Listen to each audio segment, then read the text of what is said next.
Okay, now I'm running my somewhat elevated modified electric dipole on 80 meters, running 5 watts, as you should be able to see on the power selection there, 50% on the 705.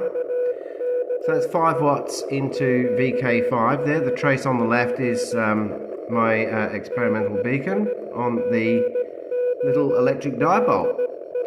The trace on the right is VK2 Whiskey India.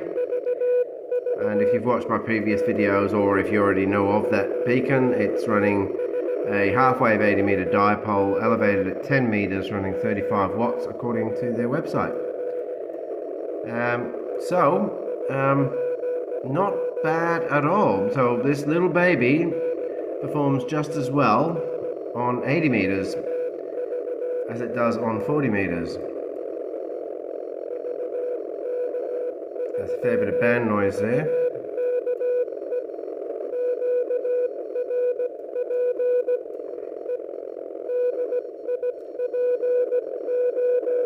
Very good. Can't wait to make a stacked collinear array. A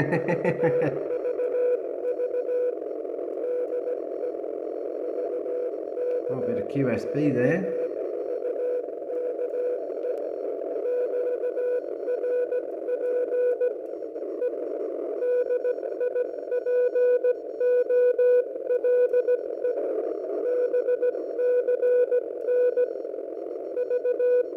Now there's one thing that might sound strange that I've observed over the last few years of me experimenting with these sort of sharply resonant in the sense of high Z, sort of short or small E-field antennas, is it's a different type of resonance, and because they're so short, it's a different type of ringing.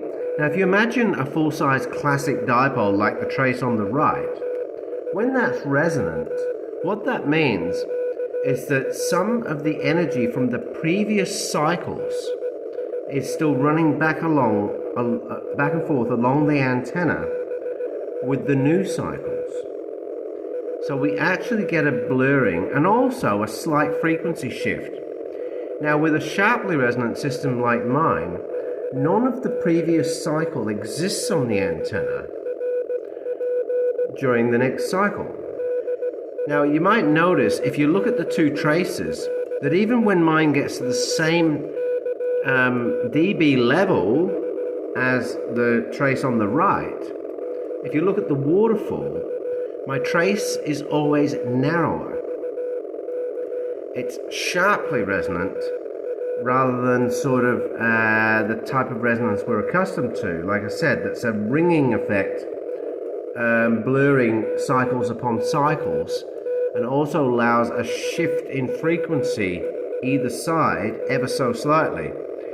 So although these are both just CW signals, mine is narrower than the VK2 Whiskey India beacon. I've noticed this. I've never mentioned it because I thought people would think I'm nuts. But, people think I'm nuts anyway, so I shouldn't worry about that. That's why I called myself Crazy Ham. It's like, just own it, Epoch. But if you can understand what I'm getting at, then you will also appreciate that, for example, such a sharp type of resonance that doesn't have the ringing effect of a full-size antenna, it would actually be better for higher speed data rate at a given frequency than one that's actually still sending previous cycles along with the new cycles. Hopefully that makes sense. But anyway, that's very impressive. 5 watts on the electric dipole into VK5, doing very nicely. It's only 5 watts. The beacon to the right is running 7 times more power on a full-size antenna.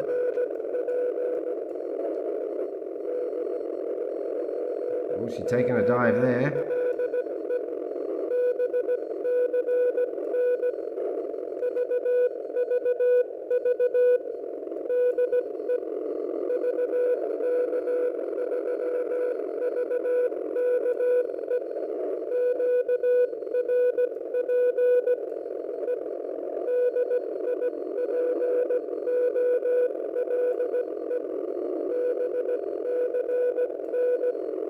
Very interesting.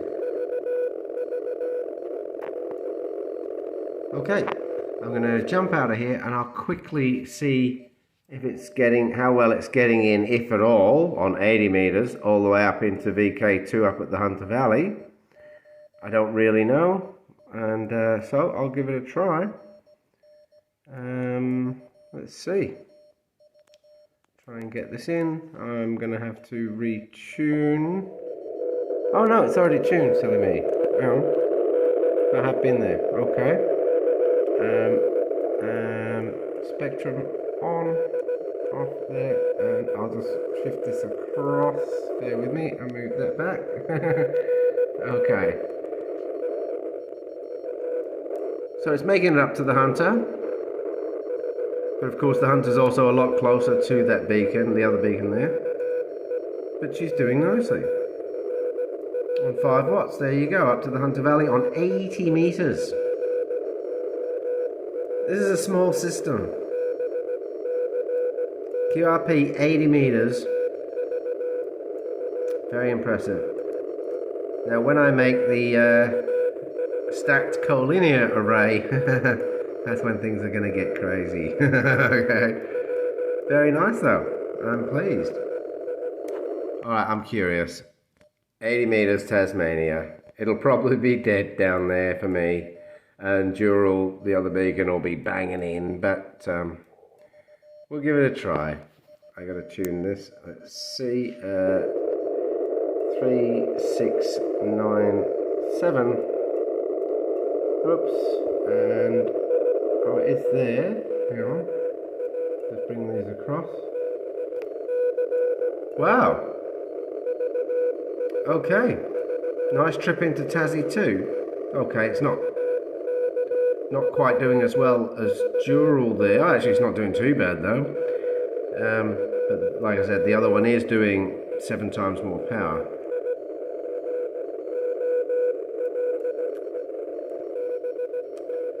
I might just try and auto the waterfall there. Hang on. Auto off. Sorry about this.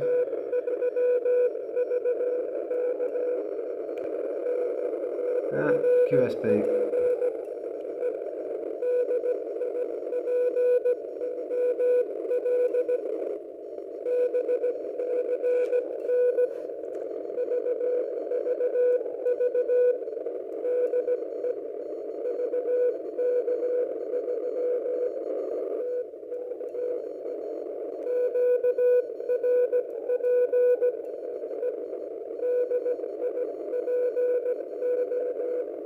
With HF you have to take longer observations because it can be very, very variable. I'll just re-auto that because I think it was a bit severe.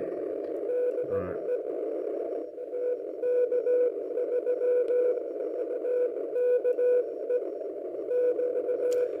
But yeah, I kind of didn't expect it to be doing well to Tassie, so that's actually quite good.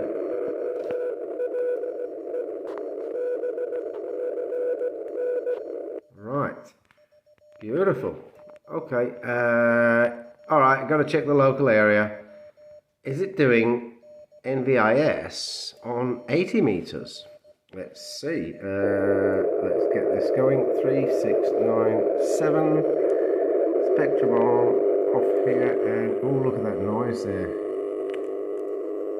My God. Well, that's going to be hard. You can see Dural there at 3699 just peeking over it. But that's shocking, whatever that is. Okay. So they've got some... sorry about my terrible camera work. Not too good at some multitasking. I am good at other multitasking, but it just depends. Alright, back to VK5. And Spectrum on.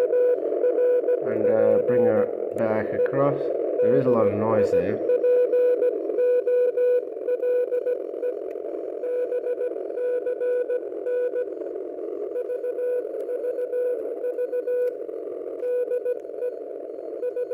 That is bloody impressive for 5 watts.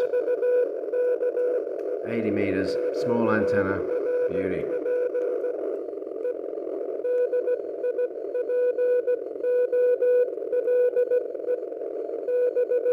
Well, I think I've bored you enough. That's if you're even here. I think most people will have tuned out way before this.